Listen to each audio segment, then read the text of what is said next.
bi pour yow c'est un dérapage ou bien stratégie pour gën a capter l'électorat local. su dee c'est une stratégie c'est une très mauvaise stratégie.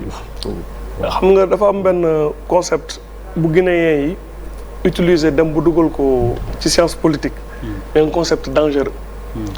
où on parle en Guinée d'ethnostratégie. Comment mobiliser une communauté pour instrumentaliser ko à des fins politiques. waaw fii je pense que ñi fi toog ñëpp ku nekk ci ñoom wala ñu ci ëpp mus nañ dem nañ Guinée.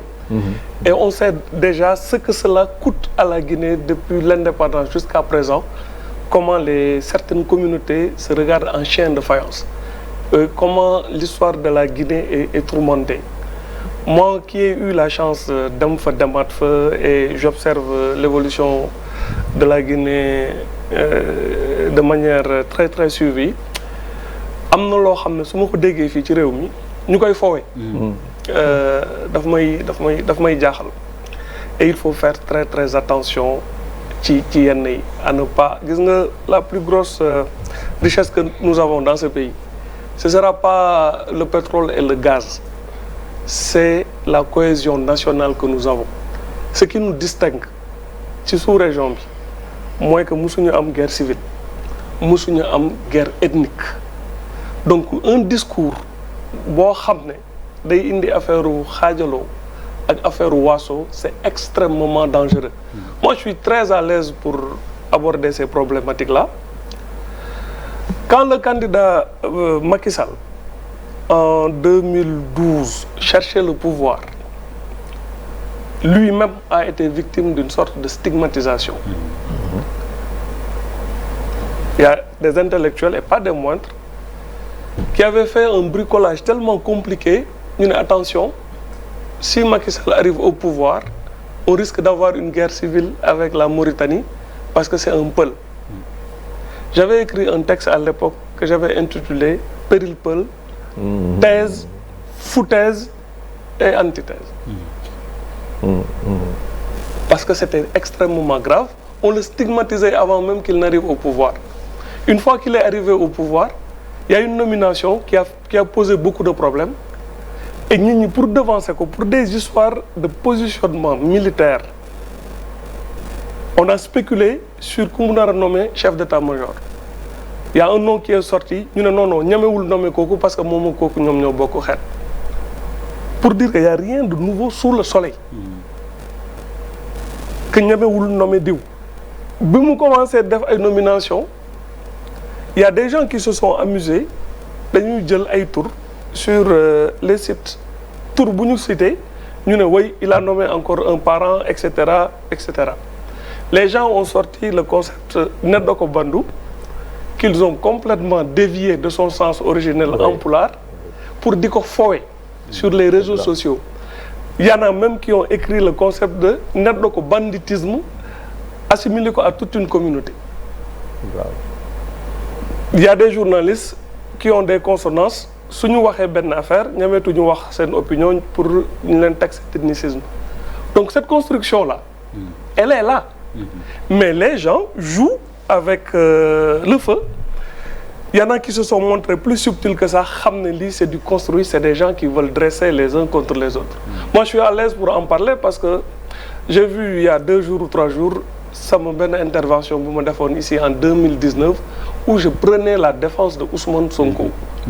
Les gens l'ont mis sur TikTok pour reprendre et je répète mes propos. À l'époque, je disais que l'une des meilleures choses qui soit arrivée à ce pays, c'est qu'un enfant du Sud, du nom de Sonko, puisse être dans une position de présidentiable.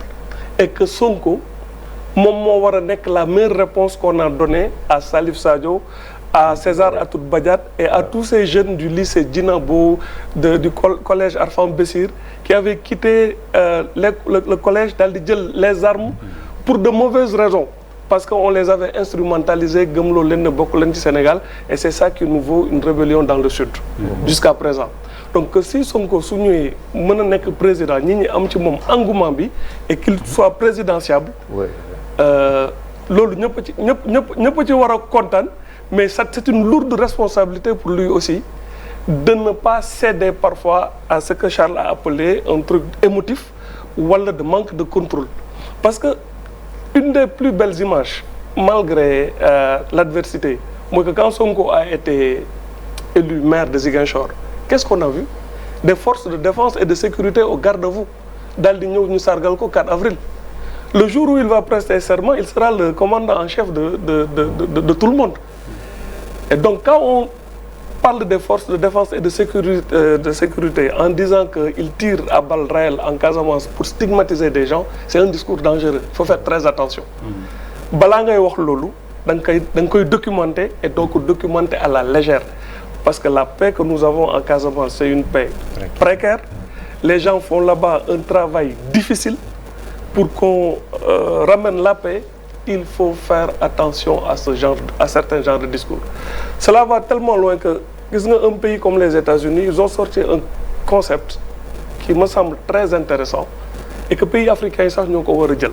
pour te dire tellement affaire waaso dafa grave ils appellent ça hate crime hate donc tout discours de haine boo xam ne parce que c'est un pays quand même qui a connu l'esclavage qui a connu des tensions communautaires très très fortes xam nañ ñoom lan mooy mesure di foowee ay affaire u xeet ay affaire u waaso moi quand Penda Ba a fait son discours je suis allé dans une télévision pulaar sur la 2STV avec un ami qui s'appelle Mamadou Ly dañ ko yàq lu mel ni xame ñu ne ko li nga def c'est très dangereux quand Aliou Dembourou Sow a tenu ses discours j'ai écrit dans ma page Facebook pour fustiger ça dire que c'est très grave quand l'autre shérif là a dérapé je l'ai refait dans ma page donc je suis à l'aise par rapport à ça dinañ ma tooñ sax parce que lu tax ma gënoon ci appuyer mooy man su fi problème amoon fan xaw ma fan laa jëm man mon épouse est wolof et j'en suis très fier je suis halpulaar de culture urbaine wolof que je revendique parce que je suis né avec des wolof avec des jola dans ma famille il y a des jola il y a des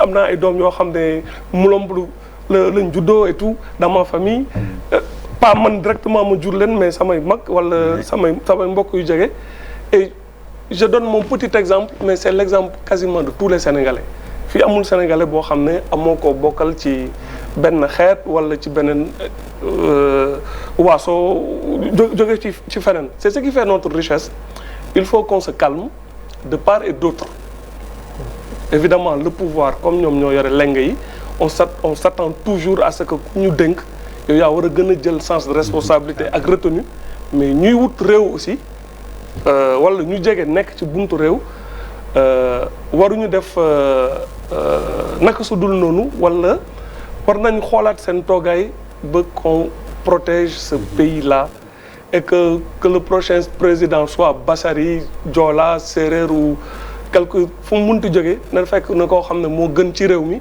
et que nous on dépasse ces considérations yoo xam ne elles sont dangereuses elles peuvent détruire le tissu social nañ ci bàyyi xel bu baax quoi je voulais juste parler de ça. Merci Barka Bamba.